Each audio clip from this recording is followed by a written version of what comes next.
Chapter 4 is called Kazima. Once the class had filed out of English and were safely out of earshot from their teacher, the congratulations began. It was an unusual and slightly overwhelming situation for David to find himself in. Pretty much everybody wanted to say well done in their own little way, be it with a fist bump, pat on the shoulder, or simply through shared laughter at the hilarity of the spectacle they'd just seen. Becky, however, was back to her usual self. "I'd shake your hand, your lordship, but I know where it's been," she said. Chris had lingered about to catch David once the others had left. "What you did took real guts," he said. "I'm just not sure it was the smartest move. You've just started here. I wouldn't go making enemies."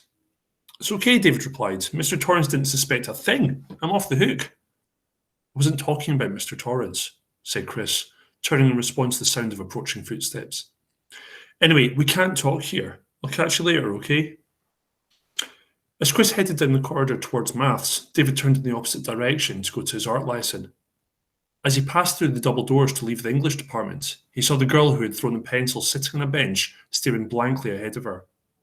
She gave no hint of acknowledging David's presence, so he too decided to ignore her and continued to walk past. "Sit down," she said. "I'm sorry I'm late for art." "Sit." David was taken aback. He was not used to being ordered about in this way, especially not by strangers. He was about to keep walking, but he hesitated. Perhaps it was out of curiosity, and yes, maybe a touch of intimidation too, but he found himself obeying the instruction and sitting next to the mysterious girl. She continued to stare straight ahead as if David wasn't there at all. "You have no idea how much damage you have caused," she said in a cold, expressionless voice. "Damage? You must be joking," David protested. "I saved you. If you had found that pencil and discovered that you were the one who had thrown it, you would be history." "That's none of your concern." "Did you not realize that this was all planned?" the girl said.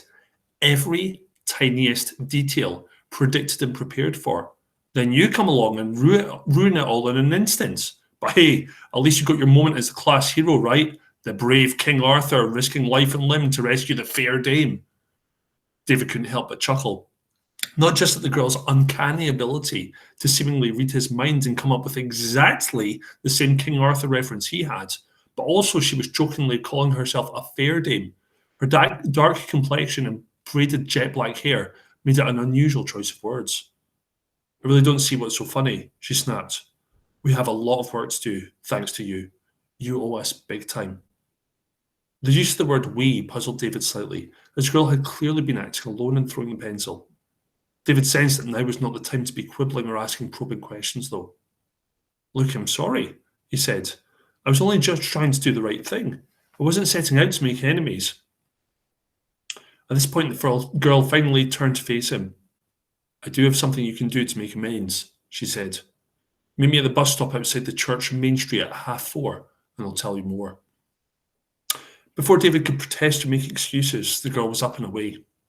Puzzled, David got up too and headed towards his art lesson.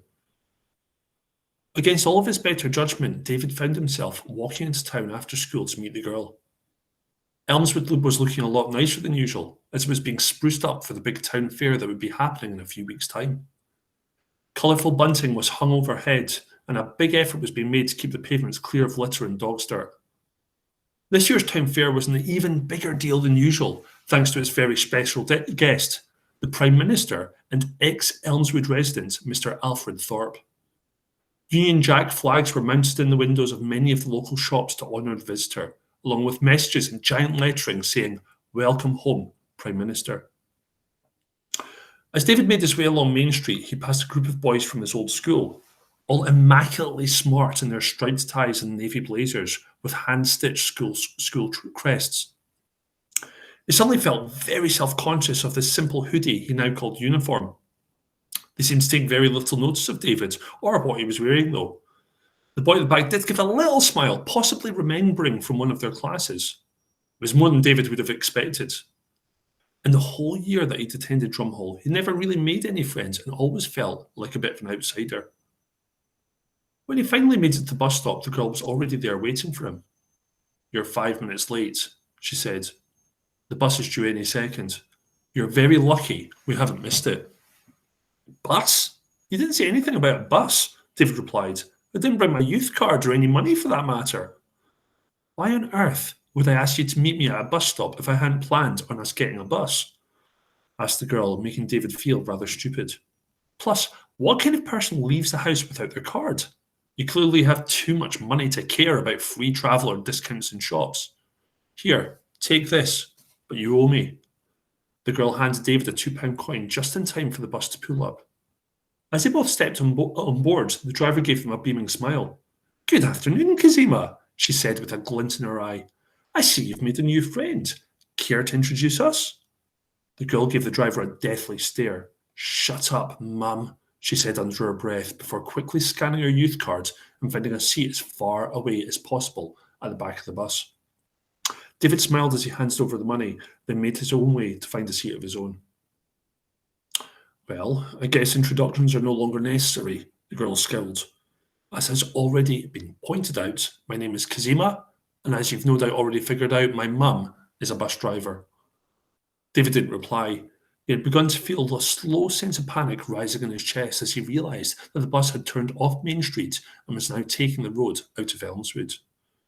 Kazima, for the second time that day, was seemingly able to read David's thoughts. I'm taking you somewhere not far from here to meet some friends, she said. There, we will tell you more about what we have planned and how you're going to help us. Rather than put his mind at rest, Kazima's words only made David feel even more unsure about what was going on. How you are going to help us? It was as if there was no choice in the matter. What if it was something dangerous? What would happen to him if he flat out refused to comply? David suddenly realised how stupid he'd been getting on the bus in the first place. He began to stand so he could get off and make his way back home while he still had the chance. How did you know this was our stop? Said Kazima, standing up with him. It really hadn't been far on the bus. David wondered why they couldn't have just walked in the first place. He had a slight sense of relief when he realised that he knew exactly where they were. As they stepped off the bus, they found themselves on the end of the track road leading to Mr. Jessop's farm.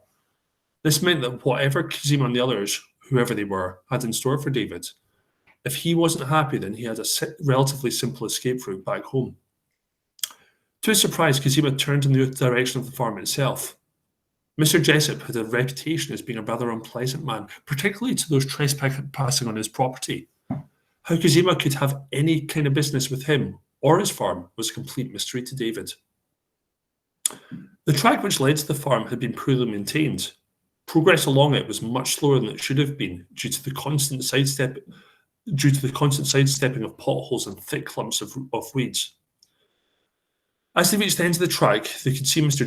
Jessop's barns in the distance, with a tractor and a combine harvester parked on the muddy ground outside. Closer to where David and Kazima walked, a modest Victorian farmhouse could be seen on one side of the track, with a small cottage and attached outhouse built on the other. It was in front of this outhouse that Kazima eventually stopped. The old wooden door featured a more modern-looking metal plate just above its handle. Kazima flipped it open, revealing what appeared to be a 4-digit combination lock.